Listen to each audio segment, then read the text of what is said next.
Thanks, Al. I appreciate it. Good afternoon, everybody. I hope everybody's doing well. And, when I was growing up, I was from a place in Boston called East Boston. It was a poorer neighborhood. I lived in a 3-decker dumbbell tenement. And even though it's called dumbbells, it doesn't mean that we were dumbbells. But at the end of our street was a corner store called Marty's. And this was the time prior to super Stop and Shops and big Whole Foods where you got your groceries. We went down to our corner store, and my grandmother would have me go down and get bread and meat and groceries and different things.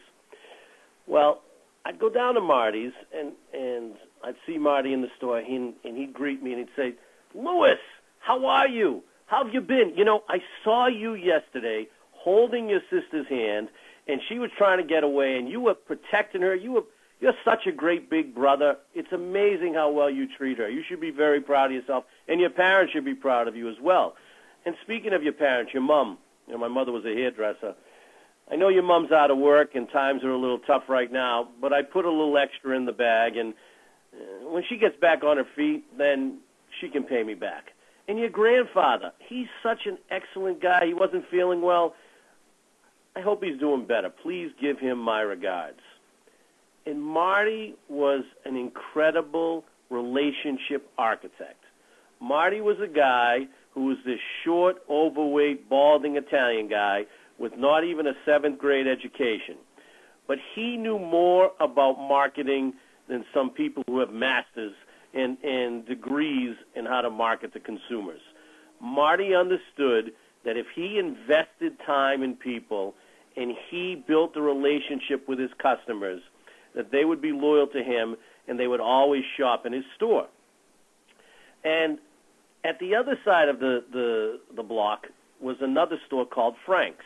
Now, Frank was a pretty good dude, and every once in a while we get a flyer in the mail saying that he had a sale, and times were tough. We were pretty poor, and saving money was important to us.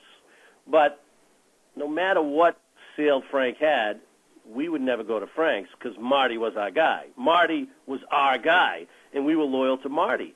And to me, and in everything I do, it's the essence of what marketing is all about. Marty epitomizes what every organization, no matter how large or how small, should operate.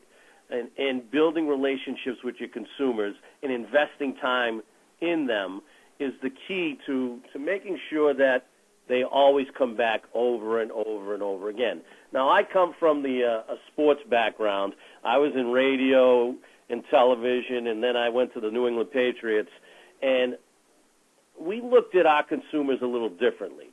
In radio, our consumers were listeners, and in sports, our consumers were fans. So we always held them on a pedestal. In business today, it's not always the case that organizations hold their consumers up on a pedestal. They're a transactional group, and they sometimes say, okay, now that we got your money, we don't need you anymore. It's really the wrong way to operate. You really need to be the type of group that looks at your consumers and want to make sure that they become fans of the organization. Because if they're fans, they're never going to leave. If they're fans, they have a relationship with you. And it's important to realize, and you've probably heard this before, success is not about your net worth, it's about your network. And the more you build relationships, the more people that you can reach out and call, the better off you are. It's not about the money that you make. It's really about the number of people that you can influence. And that's a big buzzword now we hear all the time. The problem is we're all so busy that we don't pay attention to building relationships. And those are two words that you'll hear for the remainder of this webinar. And they're crucial in making sure that you do build great relationships. You need to pay attention every single day to every interaction that you have. The problem is because we're so busy, we don't think we have time to build relationships with everybody we interact with. I mean, from a show of hands, who has a best friend? I can see you, so show your hands. Go ahead, raise them up. No, raise your hands. All right, so everybody's had a best friend over the course of their life. There's one guy there in the West Coast who didn't raise his hand. He's a loser. All right, we all have had best friends. But how did you get to becoming that best friend? It was over the course of time with commonalities, like interest, hanging together, and then over a period, you realize you're best friends. It's not like when my daughter comes home from school when she was in second grade and said, Dad, I have a new best friend. I met her today. Well, that's just not real when you're a grown-up. And you really have to spend time and invest with people. But the thing is, the time that you invest doesn't have to be years. So there are ways to build relationships, if you pay attention, by design as opposed to over the course of time. And we created this acronym, DELIVERS, to help people pay attention over the course of their busy lifestyle and days in order to make sure they were doing all the appropriate and right things to build these relationships and make them unbreakable. Now, when I was in grammar school and in science, my teacher taught me this little mechanism to remember the planets. It was my very educated mother just showed us 9 planets. And so I don't know if any of you had the same type of science teacher, but it helped me remember, my Mercury, very Venus, educated Earth, and so forth, right down the line. So it allowed me, when it was time to recall them, to remember every single planet. Of course, now that doesn't work anymore because some rocket scientist demoted poor little Pluto. But anyway, that's why we created the mechanism of DELIVERS. Now, everything that I go through that's in DELIVERS is not some ancient, unearthed secret. You've heard it before. You know it. You probably practice it and live it.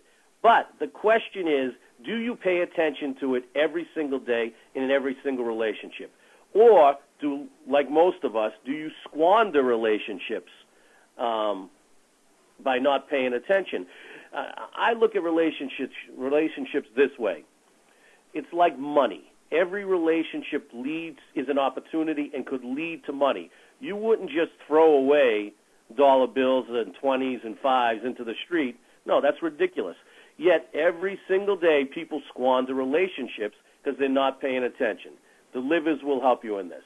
So the first D is for dedication. D is for dedication, kind of like Sesame Street. C is for cookie. That's good enough for me, right? You guys know that. So dedication is important when you're building relationship. You have to be there for the person regardless of being asked or not being asked. You have to know what the person wants from the relationship, and you have to be worthy of their trust. And I don't mean dedication that you're always doing, you're always there, you're always by their side. We know that's not possible. I mean dedication to the details. Now, I teach at BC, and my students, I always say to them, at some point in time when you graduate, you're going to get a job, and some jerk like me is going to be your boss, and I'm going to say to you, go fetch me coffee. And you're going to be like, go fetch your coffee. 4 years of college, I got my MBA. I'm not fetching coffee. And I always tell them that's the wrong attitude. You have to do it as if it was the most important thing in the world. And I always tell them you have to be the best coffee fetcher possible, because the details that comes with that are very important. And here's why. If somebody asks you to go out and get them a coffee with too sweet and low and milk, and you come back with sugar and cream, why would they ever trust you with anything important? So the details in the relationship are crucial. So as you have interactions and people tell you about themselves, it's important to note what people's likes are and what their dislikes are. That will help you forge stronger relationships. So the dedication to the details are crucial. And when you're building relationships, you need to be the best coffee fetcher possible. E is for energy. You have to have positive energy, and you have to be able to bring some animation to the relationship. If you're a stiff and you have no desire to show your emotion in the relationship, it's a mistake. Think about times when you met people and you're in a crowd, and there's always a young lady or a young gentleman who are full of energy and they're charismatic. They're like magnets. You're drawn to them, as opposed to the stiff on the side who's like, yeah, how you doing? Good to see you today. There's a big difference. So when you're building relationships, the more energy you have, the more positive energy that you show, the more that people are going to be attracted to you and want to know more about you. Because at the end of the day, it's all about people thinking about you first. If people think about you first, then you're always in the game. I'm a sports guy, so I might have a couple of sports references today. L is for loyalty. Now, this is probably like, Lou, all right, give us a break. We know you have to be loyal to build relationships. We know we have to be trustworthy, but I think people sometimes take the word lightly, especially when it's in business, and they think of customer loyalty. Yes, you want your customers to be loyal, but in order for them to be loyal, you have to be loyal back. I think sometimes that goes, it gets missed and forgotten that customer loyalty is a two-way street, and a relationship is not one way. So that's the one main point I wanted to bring out when it came to loyalty.